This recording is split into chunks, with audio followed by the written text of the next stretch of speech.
సంక్రాంతికి వస్తున్న black buster success Venkatesh అభిమానులకు ఇస్తున్న కిక్ అంతా ఇంత కాదు.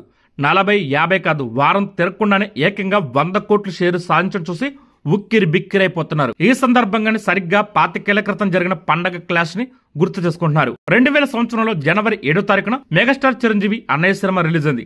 భారీ హైప్ తో మెగా ఓపెనింగ్స్ తో వసూలు వర్షం మొదలుపెట్టింది ఈ సినిమా. అయితే వారం రోజుల తర్వాత జనవరి 14వ తారీఖున నందమూరి బాలకృష్ణ వంశధారకుడు సినిమా, వెంకటేష్ కలిసుందారాం సినిమాలు రెండు ఒకేసారి థియేటర్లలో అడుగుపెట్టాయి.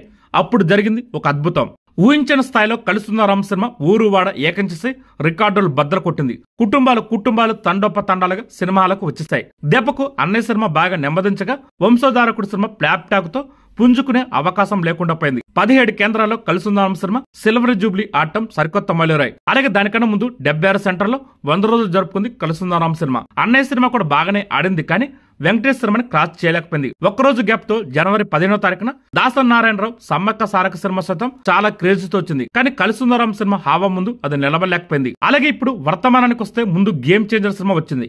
అంచనాలు అందుకోలేక ఫ్లాప్ అయింది. కానీ డాకు మారా సినిమా హిట్ టాక్ తో 150 కోట్ల గ్రాస్ సాధించింది. కానీ సంక్రాంతికి వస్తున్న సినిమాకి స్ట్రాంగ్ కాంపిటేటర్ కాలేకపోయింది. అప్పుడు చిరంజీవి వెంకటేష్ విజయాలు సాధిస్తే ఇప్పుడు బాలకృష్ణ వెంకటేష్ విజయాలు సాధించారు. కలిసుందాం రా సినిమా నాటి యూఫోరియాని గుర్తు చేసుకుంటూ ఫ్యాన్స్ మురిసిపోతున్నారు. ఇప్పుడు కలిసుందారాం సినిమా సంక్రాంతికి వస్తున్న రెండు ఒకే రోజు రిలీజ్ కావడం కాకతాళీయం.